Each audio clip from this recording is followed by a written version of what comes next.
ಮಿತ್ರರೇ ನಮಸ್ಕಾರ. ಸದ್ಯ ಈ ರಾಷ್ಟ್ರೀಯ ಬಿಜೆಪಿಯ ಅಧ್ಯಕ್ಷರ ಆಯ್ಕೆ ಅನ್ನುವಂಥದ್ದು ಗಜಪ್ರಸವದ ರೀತಿಯಲ್ಲಾಗಿದೆ. ಪ್ರತಿ ಒಂದೊಂದು ತಿಂಗಳಿಗೂ ಒಂದೊಂದು ಸುದ್ದಿ ಬರುತ್ತೆ. ಅವ್ರಾಗ್ತಾರಂತೆ, ಇವ್ರಾಗ್ತಾರಂತೆ, ದೆಹಲಿ ಮೂಲದಲ್ಲಿ ಆ ರೀತಿಯಾಗಿ ಚರ್ಚೆ ಆಗ್ತಾ ಇದೆ, ಇವರ ಹೆಸರು ಮುನ್ನೆಲೆಗೆ ಬಂದಿದೆ, ಇವರನ್ನು RSS ಓಕೆ ಮಾಡಿದೆ, ಇವರ ಬಗ್ಗೆ ಅಮಿತ್ ಶಾ ಮೋದಿಗೆ ಒಲವಿದೆ. ಈ ರೀತಿಯ ಸುದ್ದಿಗಳನ್ನು ಕಳೆದ 6-8 ತಿಂಗಳಿನಿಂದ ನಾವು ನೋಡ್ತಲೇ ಬಂದಿದ್ದೀವಿ. ಈಗಲೂ ಮಿತ್ರರೇ, ಅಮಿತ್ ಶಾ, ಮೋದಿ ಹಾಗೂ ದೆಹಲಿಯ ಬಿಜೆಪಿ ಹೈಕಮಾಂಡ್ ಮಟ್ಟದಲ್ಲಿ ಒಂದು ಪ್ರಯತ್ನ ಆರಂಭಗೊಂಡಿದೆ. ಅಂದರೆ ಹೊಸದಾದಂಥ ರಾಷ್ಟ್ರೀಯ ಅಧ್ಯಕ್ಷರನ್ನು ನೇಮಕ ಮಾಡಬೇಕು, ಜೊತೆಗೆ ಪ್ರಮುಖವಾದಂಥ 5 ರಾಜ್ಯಗಳಿಗೆ ರಾಜ್ಯಾಧ್ಯಕ್ಷರ ನೇಮಕ ಮಾಡಬೇಕು. ಇದಕ್ಕೋಸ್ಕರವಾಗಿ ದೆಹಲಿ ಮಟ್ಟದಲ್ಲಿ ದೊಡ್ಡದಾದಂಥ ಒಂದು ಪ್ರಯತ್ನ ಆರಂಭಗೊಂಡಿದೆ. ಅದಕ್ಕೆ ಪೂರಕವಾಗಿ ಅಮಿತ್ ಶಾ ಮತ್ತು JP ನಡ್ಡಾ ಭೇಟಿಯಾಗಿದ್ದರು. ರಾಜನಾಥ್ ಸಿಂಗ್ ಸೇರಿದಂತೆ ಹಿರಿಯ ಸಚಿವರು ಆ ಸಭೆಯಲ್ಲಿ ಭಾಗಿಯಾಗಿದ್ದರು. ಜೊತೆಗೆ ನರೇಂದ್ರ ಮೋದಿ ಮತ್ತು JP ನಡ್ಡಾ ಭೇಟಿಯಾಗಿದ್ದರು. ಆ ಸಭೆಯಲ್ಲಿ ಅಮಿತ್ ಶಾ ಕೂಡ ಇದ್ದರು. ಇದೆಲ್ಲವೂ ಕೂಡ ಬಿಜೆಪಿ ಅಧ್ಯಕ್ಷರ ಆಯ್ಕೆಗೋಸ್ಕರವಾಗಿ ದೆಹಲಿಯಲ್ಲಿ ನಡೀತಿರುವಂಥ ಕಸರತ್ತು. ಇದರ ನಡುವೆ ಕೆಲ ಹೆಸರುಗಳು ಕೂಡ ಓಡಾಡ್ತಾ ಇದ್ದಾವೆ. ಇಲ್ಲಿ ಆ ಹೆಸರುಗಳ ವಿಚಾರ ಮಾತ್ರ ಇದ್ದಿದ್ರೆ ನಾನು ಈ ವಿಡಿಯೋ ಮಾಡ್ತಾ ಇರಲಿಲ್ಲ. ಯಾಕೆಂದ್ರೆ ನಿಮಗೆಲ್ಲ ಗೊತ್ತು, ಕೇಂದ್ರ ಬಿಜೆಪಿ ವಲಯದಲ್ಲಿ ಯಾರ್ಯಾರ ಹೆಸರು ಕೇಳಿ ಬರ್ತಾ ಇದೆ, ಯಾಕೋಸ್ಕರವಾಗಿ ಅವರ ಹೆಸರು ಕೇಳಿ ಬರ್ತಾ ಇದೆ, ಇದೆಲ್ಲ ನಿಮಗೆ ಗೊತ್ತಿರುವಂತಹ ವಿಚಾರ. ನಾನು ಕೂಡ ಅನೇಕ ಬಾರಿ ನಿಮಗೆ ತಿಳಿಸ್ಕೊಟ್ಟಿದ್ದೀನಿ. ಈ ವಿಡಿಯೋ ಮಾಡೋದಕ್ಕೆ ಕಾರಣ ಏನು ಕೇಳಿದ್ರೆ, ಕರ್ನಾಟಕದ ಓರ್ವ ಮಂತ್ರಿಯ ಹೆಸರು ರಾಷ್ಟ್ರೀಯ ಬಿಜೆಪಿಯ ಅಧ್ಯಕ್ಷ ಗಾದಿಯ ರೇಸ್ನಲ್ಲಿ ಕೇಳಿ ಬರ್ತಾ ಇದೆ. ರಾಷ್ಟ್ರೀಯ ಮಾಧ್ಯಮಗಳಲ್ಲಿ ಈ ಸುದ್ದಿ ಪ್ರಸಾರ ಆಗ್ತಾ ಇದೆ. ಇವರು ಕೂಡ ಆಗಬಹುದು, ಇವರು ಕೂಡ ರೇಸ್ನಲ್ಲಿದ್ದಾರೆ. ಅಮಿತ್ ಶಾ ಮತ್ತು ನರೇಂದ್ರ ಮೋದಿ ಅವರ ಆಯ್ಕೆ ಇವರಾಗಿದ್ರು ಆಗಿರಬಹುದು, ಹೀಗಂತ ಕರ್ನಾಟಕದ ಒಬ್ಬ ಪ್ರಭಾವಿ ಮಂತ್ರಿಯ ಹೆಸರು ಕೇಳಿ ಬರ್ತಾ ಇದೆ. ಬಹಳ ಅಚ್ಚರಿ ಅನ್ಸಿದ್ರೂ ಕೂಡ ಅದರಲ್ಲೊಂದು ಲಾಜಿಕ್ ಇದೆ ಅಂತ ನನಗನ್ನಿಸ್ತು. ಹೀಗಾಗಿ ಈ ವಿಡಿಯೋವನ್ನು ಮಾಡ್ತಾ ಇದ್ದೀನಿ. ಜೊತೆಗೆ ಮಿತ್ರರೇ, ಕರ್ನಾಟಕ ಸೇರಿದಂತೆ ಪ್ರಮುಖ 5 ರಾಜ್ಯಗಳ ರಾಜ್ಯಾಧ್ಯಕ್ಷರ ನೇಮಕಕ್ಕೂ ಕೂಡ ದೆಹಲಿ ಮಟ್ಟದಲ್ಲಿ ಚರ್ಚೆ ಆಗಿದೆ. ಆ 5 ರಾಜ್ಯಗಳು ಕೂಡ ಬೇರೆ ಬೇರೆ ಕಾರಣದಿಂದ ಬಹಳ ಮುಖ್ಯವಾಗುತ್ತೆ. ಕರ್ನಾಟಕದವರಾದ ನಮಗೆ ಕರ್ನಾಟಕ ಬಿಜೆಪಿಯಲ್ಲಿ ಏನಾಗುತ್ತೆ ಅನ್ನುವಂಥದ್ದು ಬಹಳ ಮುಖ್ಯವಾಗುತ್ತೆ. ಹೀಗಾಗಿ ಈ ಬಗ್ಗೆಯೂ ಕೂಡ ನಿಮಗೆ ಈ ವಿಡಿಯೋದಲ್ಲಿ ಸ್ವಲ್ಪ ಡೀಟೇಲ್ ಆಗಿ ತಿಳಿಸ್ಕೊಡ್ತೀನಿ. ನೀವು ಈ ವಿಡಿಯೋನ ಕೊನೆವರೆಗೂ ಮಿಸ್ ಮಾಡದೆ ನೋಡಿ. ಮಿತ್ರರೇ, ರಾಷ್ಟ್ರೀಯ ಬಿಜೆಪಿ ಅಧ್ಯಕ್ಷರ ಆಯ್ಕೆ ನಾನಾ ಕಾರಣಗಳಿಂದ ತಡ ಆಗಿದೆ. ನಿಮಗೆಲ್ಲ ಗೊತ್ತಿರುವ ಹಾಗೆ ಒಂದು ಪ್ರಮುಖ ಕಾರಣ ಏನು ಕೇಳಿದ್ರೆ, RSS ಮತ್ತು ಬಿಜೆಪಿ ನಾಯಕರ ನಡುವೆ ಒಮ್ಮತ ಮೂಡ್ತಾ ಇಲ್ಲ. RSS ಏನು ಬಯಸ್ತಾ ಇದೆ, ಒಬ್ಬ ನ್ಯೂಟ್ರಲ್ ವ್ಯಕ್ತಿಗೆ ರಾಷ್ಟ್ರಾಧ್ಯಕ್ಷ ಪಟ್ಟವನ್ನು ಕಟ್ಟಬೇಕು ಅಂತ. ನ್ಯೂಟ್ರಲ್ ವ್ಯಕ್ತಿ ಅಂತಂದ್ರೆ ಯಾರು ಕೇಳಿದ್ರೆ, ಅಮಿತ್ ಶಾ ಮತ್ತು ನರೇಂದ್ರ ಮೋದಿ ಅವರ ಹಿಡಿತಕ್ಕೆ ಒಳಗಾಗಿ ಕೆಲಸ ಮಾಡಬಾರದು, ಸ್ವತಂತ್ರವಾದಂತಹ ನಿರ್ಧಾರ ಕೈಗೊಳ್ಳಬೇಕು, ಪಕ್ಷ ವ್ಯಕ್ತಿ ಕೇಂದ್ರಿತವಾಗಿ ಇರಬಾರದು ಅಂತ RSS ಬಯಸ್ತಾ ಇದೆ. ಇದು ಜಗಜ್ಜಾಹೀರಾದಂತಹ ವಿಚಾರ. ಇದನ್ನೇ ನಾನು ನಿಮಗೆ ವಿವರಿಸಿ ಹೇಳಬೇಕಾಗಿಲ್ಲ. ಆದರೆ ಅಮಿತ್ ಶಾ ಮತ್ತು ನರೇಂದ್ರ ಮೋದಿ ಅವರು ಏನು ಬಯಸ್ತಾ ಇದ್ದಾರೆ, ಸ್ವಲ್ಪ ಈ ಕಂಟ್ರೋಲ್ ಹಾಗೆ ಮುಂದುವರಿಲಿ ಅಂತ. ಅದಕ್ಕೋಸ್ಕರವಾಗಿ ತಮ್ಮ ಮೂಗಿನ ನೇರಕ್ಕೆ ಕೆಲ ಹೆಸರುಗಳನ್ನು ಅವರು ಸೂಚಿಸ್ತಾ ಇದ್ದಾರೆ. ಅದಕ್ಕೆ RSS ಒಪ್ಪಿಗೆ ಸೂಚಿಸ್ತಾ ಇಲ್ಲ. ಬೇಡ ಅದಕ್ಕೆ ಆ ಕಾರಣ ಈ ಕಾರಣ ಅಂತ RSS ಅದನ್ನು ತಳ್ಳಿ ಹಾಕ್ತಾ ಇದೆ. ಇದೇ ಕಾರಣದಿಂದಾಗಿ ಕಳೆದ 1-1.5 ವರ್ಷದಿಂದ ನಿರಂತರವಾಗಿ ಬಿಜೆಪಿಯ ರಾಷ್ಟ್ರೀಯ ಅಧ್ಯಕ್ಷರ ನೇಮಕ ವಿಚಾರದಲ್ಲಿ ಗೊಂದಲ ಮೂಡಿದೆ. ಆದರೆ ಈಗ ಅಧ್ಯಕ್ಷರನ್ನು ನೇಮಕ ಮಾಡಲೇಬೇಕಾದಂತಹ ಅನಿವಾರ್ಯತೆ ಸೃಷ್ಟಿಯಾಗಿದೆ. ಮೋದಿ ಮತ್ತೆ ಅಮಿತ್ ಶಾ ಕೂಡ RSS ಹಾಕಿದ ಗೆರೆಯನ್ನು ದಾಟದೇ ಇರೋದಕ್ಕೆ ನಿರ್ಧಾರ ಮಾಡಿಬಿಟ್ಟಿದ್ದಾರೆ. ಅದಕ್ಕೋಸ್ಕರವಾಗಿ ಯುಗಾದಿ ಸಂದರ್ಭದಲ್ಲಿ ಮೋದಿ RSS ಕೇಂದ್ರ ಕಚೇರಿಗೆ ಹೋಗಿದ್ದು, ಅಲ್ಲಿ ಮೋಹನ್ ಭಾಗವತ್ ಜೊತೆಗೆ ಒಂದು ಸಭೆ ಕೂಡ ಆಗಿದೆ. ಅಂದ್ರೆ ಒಂದು ಅನೌಪಚಾರಿಕ ಸಭೆ ಕೂಡ ಆಗಿದೆ. ಬೆಂಗಳೂರಿನಲ್ಲಿ ನಡೆದಂತಹ RSS ಸಭೆಯಲ್ಲೂ ಕೂಡ ರಾಷ್ಟ್ರಾಧ್ಯಕ್ಷರ ಆಯ್ಕೆಯ ಕುರಿತಾದಂತಹ ಚರ್ಚೆಗಳಾಗಿದ್ದಾವೆ. ಈಗ ಫೈನಲ್ ಆಗಿ ದೆಹಲಿ ಬಿಜೆಪಿ ಮಟ್ಟದಲ್ಲಿ ದೊಡ್ಡ ಮಟ್ಟದ ಸಭೆ ನಡೀತಾ ಇದೆ. ಒಂದಾದ ಮೇಲೆ ಒಂದು ಸಭೆ ನಡೀತಾ ಇದೆ. ರಾತ್ರಿ ಹಗಲು ಅನ್ನದೇ ಬಿಜೆಪಿಯ ಟಾಪ್ ಲೆವೆಲ್ನ ನಾಯಕರು ಸೇರಿ ಮೀಟಿಂಗ್ ನಡೆಸ್ತಾ ಇದ್ದಾರೆ. ನಿಮಗೆಲ್ಲ ಗೊತ್ತಿರುವ ಹಾಗೆ ಸೋಷಿಯಲ್ ಮೀಡಿಯಾದಲ್ಲಿ ಆಗಾಗ ಒಬ್ಬೊಬ್ಬರ ಹೆಸರು ಹರಿಬಿಡಲಾಗ್ತಾ ಇರುತ್ತೆ. ಇತ್ತೀಚಿನ ಸುದ್ದಿ ಏನು ಕೇಳಿದ್ರೆ, ಅಣ್ಣಾಮಲೈ ಅವರ ಹೆಸರನ್ನು ಕೂಡ ಬಿಜೆಪಿಯ ರಾಷ್ಟ್ರೀಯ ಅಧ್ಯಕ್ಷರ ರೇಸ್ಗೆ ಸೇರಿಸಲಾಗಿತ್ತು. ಆದರೆ ಮಿತ್ರರೇ, ಬಿಜೆಪಿಯ ಸಂವಿಧಾನ ಗೊತ್ತಿದ್ದವರಿಗೆ ಇದು ಸಾಧ್ಯ ಇಲ್ಲ ಅನ್ನುವಂಥ ವಿಚಾರ ಗೊತ್ತಿರುತ್ತೆ. ಯಾಕೆ ಅಂತಂದರೆ, ಬಿಜೆಪಿಯ ಸಂವಿಧಾನದ ಪ್ರಕಾರ ಒಬ್ಬ ವ್ಯಕ್ತಿ ಬಿಜೆಪಿಯ ರಾಷ್ಟ್ರೀಯ ಅಧ್ಯಕ್ಷ ಹುದ್ದೆಗೆ ಏರಬೇಕು ಅಂತಂದರೆ ಆತ ಕನಿಷ್ಠ 15 ವರ್ಷಗಳ ಕಾಲ ಬಿಜೆಪಿ ಪಕ್ಷದ ಪ್ರಾಥಮಿಕ ಸದಸ್ಯತ್ವವನ್ನು ಹೊಂದಿರಬೇಕು. ಅಣ್ಣಾಮಲೈ ಅವರು ಬಿಜೆಪಿ ಪಕ್ಷದ ಪ್ರಾಥಮಿಕ ಸದಸ್ಯತ್ವವನ್ನು ಹೊಂದಿ ಕೇವಲ 5 ವರ್ಷ ಆಗಿದೆ. ಇಂತಹ ಸಂದರ್ಭದಲ್ಲಿ ಅಣ್ಣಾಮಲೈ ಆ ಹುದ್ದೆಗೆ ಇರುವಂಥದ್ದು ಬಹಳ ಕಷ್ಟ ಸಾಧ್ಯ ಆಗುತ್ತೆ. ಆದರೆ ಬಿಜೆಪಿ ಒಂದು ಪಕ್ಷ, ಇಲ್ಲಿ ಸಂವಿಧಾನ ಅಂತಂದ್ರೆ ಏನು, ರಾಷ್ಟ್ರದ ಸಂವಿಧಾನವೇ, ಪಕ್ಷದ ಸಂವಿಧಾನ. ಮನಸ್ಸು ಮಾಡಿದ್ರೆ ಪಕ್ಷ ಆ ಸಂವಿಧಾನಕ್ಕೆ ಒಂದಷ್ಟು ಬದಲಾವಣೆಯನ್ನು ತಂದುಕೊಂಡು ಅಧ್ಯಕ್ಷರನ್ನಾಗಿ ಮಾಡಬಹುದು. ಆದರೆ ದೆಹಲಿ ಮೂಲಗಳಿಂದ ಬರ್ತಿರುವ ಸುದ್ದಿ ಏನು ಕೇಳಿದ್ರೆ, ಅಣ್ಣಾಮಲೈ ಅವರಿಗೆ ಆ ಸ್ಥಾನ ಸಿಗುವಂತಹ ಸಾಧ್ಯತೆಗಳು ತೀರಾ ಕಡಿಮೆ ಇದೆ. ಅದಕ್ಕೆ RSS ಒಪ್ಕೊಳ್ಳೋದಿಲ್ಲ. ಬಿಜೆಪಿಯ ನಾಯಕತ್ವವು ಅಷ್ಟೊಂದು ದೊಡ್ಡ ಎಕ್ಸ್ಪೆರಿಮೆಂಟ್ ಮಾಡೋದಕ್ಕೆ ಈ ತಕ್ಷಣದಲ್ಲಿ ಸಿದ್ಧವಿಲ್ಲ. ಅಣ್ಣಾಮಲೈಗೆ ಅದರ ಹೊರತಾಗಿ ಬೇರೆ ಜವಾಬ್ದಾರಿಗಳು ಸಿಗುತ್ತೆ ಎನ್ನುವಂಥದ್ದು ಕನ್ಫರ್ಮ್ ಆದಂತಹ ವಿಚಾರ. ಹಾಗಾದರೆ ಮಿತ್ರರೇ, ದೆಹಲಿ ಮಟ್ಟದಲ್ಲಿ ಯಾರ್ಯಾರ ಹೆಸರು ಚರ್ಚೆಯಲ್ಲಿದೆ ಅಂತ ನೋಡೋದಾದ್ರೆ, ಮೊದಲನೇದಾಗಿ ನಿಮಗೆಲ್ಲ ಗೊತ್ತಿರುವ ಹಾಗೆ ಶಿವರಾಜ್ ಸಿಂಗ್ ಚೌಹಾಣ್. ಇವರು ಸದ್ಯ ಕೇಂದ್ರದ ಕೃಷಿ ಸಚಿವರು. RSSನ ಆಯ್ಕೆ ಇವರೇ. RSS ಪದೇ ಪದೇ ಹೇಳ್ತಾ ಇರೋದೇನು ಕೇಳಿದ್ರೆ ಶಿವರಾಜ್ ಸಿಂಗ್ ಚೌಹಾಣ್ ಅವರನ್ನ ಅಧ್ಯಕ್ಷ ಗಾದಿ ಕೂರಿಸಿ ಅಂತ. ಆದ್ರೆ ಇಲ್ಲಿ ಸ್ವತಃ ಶಿವರಾಜ್ ಸಿಂಗ್ ಚೌಹಾಣ್ ಅವರಿಗೆ ಅಧ್ಯಕ್ಷರಾಗೋದಕ್ಕೆ ಅಷ್ಟು ಮನಸ್ಸಿಲ್ಲ ಅಂತ ಹೇಳಲಾಗ್ತಾ ಇದೆ. ಅವರು ಕೂಡ ಇದನ್ನ RSSಗೂ ಕನ್ವೆ ಮಾಡಿದ್ದಾರೆ, ಜೊತೆಗೆ ಬಿಜೆಪಿಯ ಟಾಪ್ ಲೆವೆಲ್ನ ನಾಯಕರಿಗೂ ಕೂಡ ಕನ್ವೆ ಮಾಡಿದ್ದಾರೆ ಅಂತ ಹೇಳಲಾಗ್ತಾ ಇದೆ. ಕಾರಣ ಏನು ಕೇಳಿದ್ರೆ ಶಿವರಾಜ್ ಸಿಂಗ್ ಚೌಹಾಣ್ಗೆ ಅನಿಸ್ತಾ ಇದೆ RSS ಒಂದು ರೀತಿಯಲ್ಲಿ ಹೇಳುತ್ತೆ, ಇನ್ನೊಂದು ಕಡೆ ಮೋದಿ ಮತ್ತು ಅಮಿತ್ ಶಾ ಇದ್ದಾರೆ, ಇವರಿಬ್ಬರ ನಡುವಿನ ಸಂಘರ್ಷದಲ್ಲಿ ಪಕ್ಷವನ್ನ ಸಂಘಟಿಸುವಂತಹದ್ದು ಅಷ್ಟು ಈಸಿ ಆದಂತಹ ಕೆಲಸ ಅಲ್ಲ. ಸದ್ಯ ನಾನು ಕೃಷಿ ಸಚಿವನಾಗಿ ಬಹಳ ದೊಡ್ಡ ಹುದ್ದೆಯನ್ನು ನಿಭಾಯಿಸ್ತಾ ಇದ್ದೀನಿ, ಇದರಲ್ಲೇ ಮುಂದುವರಿಯುವಂತಹದ್ದು ಉತ್ತಮ ಅಂತ ಶಿವರಾಜ್ ಸಿಂಗ್ ಚೌಹಾಣ್ ಅವರಿಗೆ ಅನಿಸಿದೆಯಂತೆ. ಅದೇ ಕಾರಣಕ್ಕೋಸ್ಕರವಾಗಿ ಅವರು ಸ್ವಯಂ ಪ್ರೇರಿತವಾಗಿ ಆ ರೇಸ್ನಿಂದ ಹೊರಗೆ ಬಂದಿದ್ದಾರೆ ಅಂತ ಹೇಳಲಾಗ್ತಾ ಇದೆ. ಎರಡನೇ ಹೆಸರು ಮಿತ್ರರೇ ಭೂಪೇಂದ್ರ ಯಾದವ್. ಇವರ ಹೆಸರು ಯಾಕೆ ಕೇಳಬರುತ್ತೆ ಅಂತಂದ್ರೆ ಇವರು ಈ ಹಿಂದೆ JP ನಡ್ಡಾ ಆಯ್ಕೆ ಆಗುವಂತಹ ಸಂದರ್ಭದಲ್ಲೂ ಕೂಡ ಇವರ ಹೆಸರಿತ್ತು, ಆದರೆ RSS ಇವರನ್ನ ಒಪ್ಕೊಂಡಿರಲಿಲ್ಲ. ಈಗ ಮತ್ತೆ ಮೋದಿ ಮತ್ತು ಅಮಿತ್ ಶಾ ಅವರ ಹೆಸರನ್ನೇ ಮುನ್ನೆಲೆಗೆ ತರ್ತಾ ಇದ್ದಾರೆ. ಇಲ್ಲಿ ಲಾಜಿಕ್ ಏನು ಕೇಳಿದ್ರೆ ಇವರ ಹೆಸರಿನಲ್ಲಿರುವಂತಹ ಯಾದವ ಅನ್ನುವಂತಹ ಸರ್ನೇಮ್. ಇವರು ಮೂಲತಃ ರಾಜಸ್ಥಾನದವರು. ಚುನಾವಣೆಯ ವಿಚಾರದಲ್ಲಿ ಇವರ ತಂತ್ರಗಾರಿಕೆ ಬಹಳಷ್ಟು ವರ್ಕೌಟ್ ಆಗುತ್ತೆ. ಇವರಿಗೆಲ್ಲೇ ಜವಾಬ್ದಾರಿ ಕೊಟ್ಟರು ಕೂಡ ಇವರು ಬಹಳ ಅಚ್ಚುಕಟ್ಟಾಗಿ ನಿಭಾಯಿಸ್ತಾರೆ. ಗೆಲುವು ತಂದು ಕೊಡಬಹುದಾದಂತಹ ಚಾಕಚಕ್ಯತೆ ಇರುವ ನಾಯಕ ಅಂತ ಬಿಜೆಪಿ ವಲಯದಲ್ಲಿ ಗುರುತಿಸಿಕೊಂಡಿದ್ದಾರೆ. ಅದು ಅಲ್ಲದೆ ಬಿಹಾರ ಮತ್ತು ಉತ್ತರ ಪ್ರದೇಶದಲ್ಲಿ ಮುಂದೆ ಚುನಾವಣೆ ಇದೆ. ಉತ್ತರ ಪ್ರದೇಶದಲ್ಲಿ 2027ರಲ್ಲಿ, ಬಿಹಾರದಲ್ಲಿ ಈ ವರ್ಷಾಂತ್ಯದಲ್ಲೇ ಚುನಾವಣೆ ಇದೆ.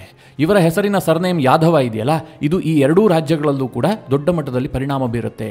ಈ ಹಿನ್ನೆಲೆಯಲ್ಲೂ ಕೂಡ ಇವರನ್ನು ಅಧ್ಯಕ್ಷ ಗಾದಿಗೆ ಕೂರಿಸಿದ್ರೆ ಅನುಕೂಲ ಆಗುತ್ತೆ ಅಂತ ಬಿಜೆಪಿ ಟಾಪ್ ಲೆವೆಲ್ ನಾಯಕತ್ವ ಯೋಚನೆ ಮಾಡ್ತಿದೆಯಂತೆ. ಆದರೆ RSSಗೆ ಈ ಹೆಸರಿನ ಬಗ್ಗೆ ಅಷ್ಟಾಗಿ ಒಲವಿಲ್ಲ. ನೆಕ್ಸ್ಟ್ ಹೆಸರು ಚರ್ಚೆಯಲ್ಲಿರುವಂತಹದ್ದು ಮನೋಹರ್ ಲಾಲ್ ಖಟ್ಟರ್. ಸದ್ಯ ಕೇಂದ್ರದಲ್ಲಿ ಮಂತ್ರಿ ಆಗಿದ್ದಾರೆ. ಈ ಹಿಂದೆ ಹರಿಯಾಣದ ಮುಖ್ಯಮಂತ್ರಿ ಕೂಡ ಆಗಿದ್ರು. ಇವರು ನರೇಂದ್ರ ಮೋದಿ ಅವರಿಗೆ ಅತ್ಯಂತ ಆಪ್ತರು.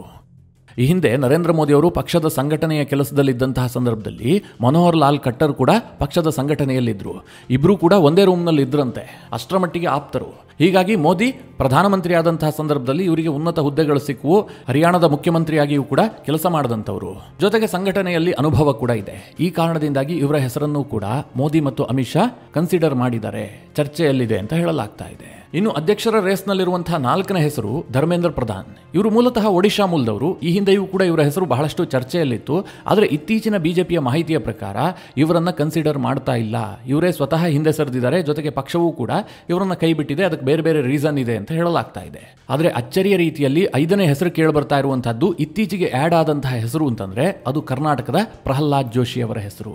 ಈ ಹಿಂದೆ ಕರ್ನಾಟಕದಲ್ಲಿ ಬಿಜೆಪಿಯ ಅಧ್ಯಕ್ಷರಾಗಿ ಕೆಲಸ ಮಾಡಿದ್ರು. ಈಗ ಸದ್ಯ ಕೇಂದ್ರದಲ್ಲಿ ಮಂತ್ರಿ ಆಗಿದ್ದಾರೆ. ನರೇಂದ್ರ ಮೋದಿ ಅವರಿಗೆ ಅತ್ಯಂತ ಆಪ್ತರಾಗಿರುವಂತಹ ಮಂತ್ರಿಯೂ ಕೂಡ ಹೌದು. ತುಂಬಾ ಸೈಲೆಂಟ್ ಆಗಿ ಕೆಲಸ ಮಾಡುವಂತಹ ಸ್ವಭಾವದವರು, ಜೊತೆಗೆ RSSನೊಂದಿಗೆ ಬಹಳ ಒಡನಾಟ ಇದೆ. ಒಂದು ವೇಳೆ ನರೇಂದ್ರ ಮೋದಿ ಮತ್ತು RSSನ ನಡುವೆ ಒಮ್ಮತ ಮೂಡಬೇಕಾದ್ರೆ ಪ್ರಹ್ಲಾದ್ ಜೋಶಿ ಅಂತಹ ನ್ಯೂಟ್ರಲ್ ವ್ಯಕ್ತಿಯನ್ನು ತರಬೇಕು ಅಂತ ಬಿಜೆಪಿಯಲ್ಲಿ ಚರ್ಚೆ ನಡೀತಾ ಇದೆ. ಇದಕ್ಕೆ ಸಾಕಷ್ಟು ಒಮ್ಮತ ಮೂಡಿದೆ ಅಂತ ಕೂಡ ಹೇಳಲಾಗ್ತಾ ಇದೆ. ಆದರೆ ಪ್ರಹ್ಲಾದ್ ಜೋಶಿ ಅವರನ್ನು ಅಧ್ಯಕ್ಷರಾಗಿ ನೇಮಕ ಮಾಡ್ತಾರಾ? ಜಾತಿ ಸಮೀಕರಣದಲ್ಲಿ ಸಾಧ್ಯತೆ ಇದೆಯಾ ಕೇಳಿದ್ರೆ, ಪ್ರಹ್ಲಾದ್ ಜೋಶಿ ಮೂಲತಃ ಬ್ರಾಹ್ಮಣ ಸಮುದಾಯಕ್ಕೆ ಸೇರಿದಂತಹ ವ್ಯಕ್ತಿ.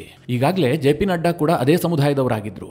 ಮತ್ತೆ ಬ್ರಾಹ್ಮಣ ಸಮುದಾಯದವರನ್ನೇ ತಂದ್ರೆ ಇದು ಹೇಳಿ ಕೇಳಿ ಬ್ರಾಹ್ಮಣರ ಪಕ್ಷ ಅಂತ ಕೆಲವರು ಟೀಕೆ ಮಾಡೋದುಂಟು. ಹೀಗಾಗಿ ಈ ಆಯ್ಕೆಯನ್ನ ಮಾಡಬೇಕಾ ಅನ್ನೋದ್ರ ಬಗ್ಗೆ ಒಂದಷ್ಟು ಗೊಂದಲಗಳಿದೆ. ಅದು ಕೇವಲ ಜಾತಿಯ ಕಾರಣದಿಂದಾಗಿ. ಉಳಿದಂತೆ ಪ್ರಹ್ಲಾದ್ ಜೋಶಿ ಅವರಿಗೆ ಅಧಿಕಾರ ಕೊಟ್ಟಿದ್ದೆ ಆದರೆ ಪಕ್ಷ ಸಂಘಟನೆಗೆ ಲಾಭ ಆಗುತ್ತೆ. ಜೊತೆಗೆ ಇವರು ದಕ್ಷಿಣ ಭಾರತದವರು, ದಕ್ಷಿಣದಲ್ಲಿ ಪಕ್ಷ ಸಂಘಟಿಸೋದಕ್ಕೂ ಕೂಡ ಇದು ಅನುಕೂಲ ಆಗುತ್ತೆ ಅಂತ ಕೆಲವರು ಮಾತನಾಡ್ತಾ ಇದ್ದಾರೆ. ಬಿಜೆಪಿಯ ವಲಯದಲ್ಲೂ ಕೂಡ ಈ ಸುದ್ದಿಗಳು ಕೇಳಿಬರ್ತಾ ಇದೆ. ಮಿತ್ರರೇ, ನರೇಂದ್ರ ಮೋದಿ ಮತ್ತು ಅಮಿತ್ ಶಾ ಅವರ ಲೆಕ್ಕಾಚಾರ ಏನು, RSS ಏನು ಯೋಚನೆ ಮಾಡುತ್ತೆ, ಇದನ್ನು ಪಕ್ಕಾ ಯಾರೂ ಪ್ರೆಡಿಕ್ಟ್ ಮಾಡೋದಕ್ಕೆ ಸಾಧ್ಯ ಇಲ್ಲ. ಆದರೆ ದೆಹಲಿ ವಲಯದಲ್ಲಿ ಈ ಚರ್ಚೆಗಳು ದಿನೇ ದಿನೇ ಜೋರಾಗ್ತಾ ಇದೆ. ಪ್ರಹ್ಲಾದ್ ಜೋಶಿ ಅವರ ಹೆಸರನ್ನೂ ಕೂಡ ರಾಷ್ಟ್ರೀಯ ಮಾಧ್ಯಮಗಳಲ್ಲೂ ಚರ್ಚೆ ಮಾಡಲಾಗ್ತಾ ಇದೆ. ನಾನು ಹಿಂದಿಯ ಕೆಲ ಮಾಧ್ಯಮಗಳನ್ನು ನೋಡ್ತಾ ಇದ್ದೆ, ಅಲ್ಲಿ ಪ್ರಹ್ಲಾದ್ ಜೋಶಿ ಅವರ ಹೆಸರು ಕೂಡ ಚರ್ಚೆ ಆಗ್ತಾ ಇದೆ. ಇದರ ನಡುವೆ ಬಿಜೆಪಿಯಲ್ಲಿರುವ ಇನ್ನೂ ಕೆಲ ಚರ್ಚೆಗಳೇನು ಕೇಳಿದ್ರೆ, ಮಹಿಳಾ ಅಧ್ಯಕ್ಷರನ್ನ ತರಬೇಕಾ, ಅಥವಾ ದಕ್ಷಿಣದವರನ್ನ ತರಬೇಕಾ, ಅಥವಾ ದಲಿತರಿಗೆ ಸ್ಥಾನವನ್ನ ಕೊಡಬೇಕಾ, ಈ ಬಗ್ಗೆಯೂ ಕೂಡ ಬಹಳಷ್ಟು ಚರ್ಚೆ ಆಗ್ತಾ ಇದೆ. ಇದೇ ಕಾರಣದಿಂದಾಗಿ ಒಮ್ಮತದ ನಿರ್ಧಾರಕ್ಕೆ ಬರೋದಕ್ಕೆ ಈವರೆಗೆ ಸಾಧ್ಯ ಆಗಿಲ್ಲ. ಆದರೆ ಈಗ ಬಿಜೆಪಿಯ ಟಾಪ್ ಲೆವೆಲ್ನ ನಾಯಕರು ಅಧ್ಯಕ್ಷರ ಆಯ್ಕೆಯ ಕಸರತ್ತಿಗೆ ಕೈ ಹಾಕಿದರೆ ಆದಷ್ಟು ಶೀಘ್ರದಲ್ಲಿ ಫೈನಲ್ ಆಗುತ್ತೆ ಅಂತ ಹೇಳಲಾಗ್ತಾ ಇದೆ.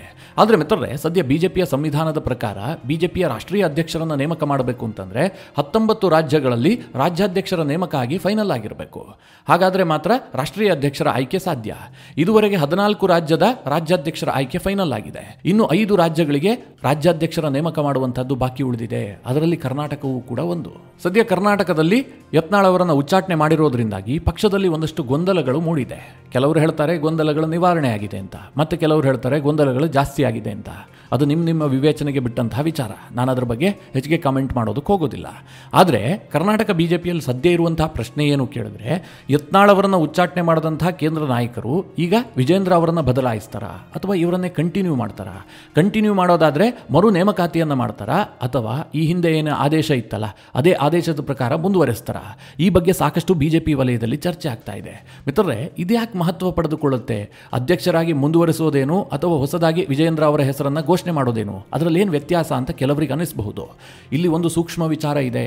ಒಂದು ವೇಳೆ ವಿಜೇಂದ್ರ ಅವರನ್ನು ಈ ಹಿಂದಿನ ಘೋಷಣೆಯಂತೆ ಅಧ್ಯಕ್ಷರಾಗಿ ಮುಂದುವರೆಸಿದ್ದೇ ಆದರೆ, ಅಂದರೆ ಯಾವುದೇ ರೀತಿಯಲ್ಲೂ ಕೇಂದ್ರ ಹೈಕಮಾಂಡ್ ಇದ್ರ ಬಗ್ಗೆ ಮಾತೇ ಆಡೋದಿಲ್ಲಪ್ಪ, ಈಗೇನು ವಿಜೇಂದ್ರ ಅಧ್ಯಕ್ಷರಾಗಿದ್ದಾರೋ ಅವರೇ ಕಂಟಿನ್ಯೂ ಆಗ್ತಾ ಇರ್ತಾರೆ, ಈ ಗೊಂದಲ ಇದ್ದಂಗೆ ಮುಂದುವರಿಯುತ್ತೆ ಅಂತ ಅಂದುಕೊಳ್ಳಿ.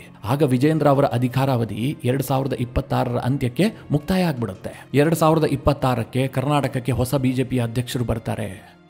ಅದೇ ಮಿತ್ರರೇ, ವಿಜೇಂದ್ರ ಅವರನ್ನು ಮರುನಾಮಕರಣ ಮಾಡಿದ್ದೇ ಆದರೆ, ಹೊಸದಾಗಿ ಘೋಷಣೆ ಮಾಡಿದ್ದೇ ಆದರೆ ವಿಜೇಂದ್ರ ಅವರು ಮತ್ತೆ ಆಯ್ಕೆಯಾದಂತಾಗತ್ತೆ. ಆಗ ವಿಜೇಂದ್ರ ಅವರ ಅಧಿಕಾರ ಅವಧಿ 2028ರವರೆಗೂ ಕಂಟಿನ್ಯೂ ಆಗುತ್ತೆ. ಅಂದರೆ 2028ರ ಕರ್ನಾಟಕ ವಿಧಾನಸಭಾ ಚುನಾವಣೆಗೂ ಕೂಡ ವಿಜೇಂದ್ರ ಅವರ ನೇತೃತ್ವವೇ ಇರುತ್ತೆ. ಇದು ಪಕ್ಷದಲ್ಲಿ ಬಹಳ ಚರ್ಚೆಯಲ್ಲಿರುವಂತಹ ವಿಚಾರ. ಕೇಂದ್ರ ಹೈಕಮಾಂಡ್ ಯಾವ ರೀತಿಯಾಗಿ ಯೋಚನೆ ಮಾಡ್ತಾ ಇದೆ? ವಿಜೇಂದ್ರ ಅವರ ಹೆಸರನ್ನು ಹಾಗೇ ಕಂಟಿನ್ಯೂ ಮಾಡುತ್ತಾ ಅಥವಾ ಹೊಸದಾಗಿ ನೇಮಕ ಮಾಡಿ ಆದೇಶವನ್ನು ಹೊರಡಿಸುತ್ತಾ?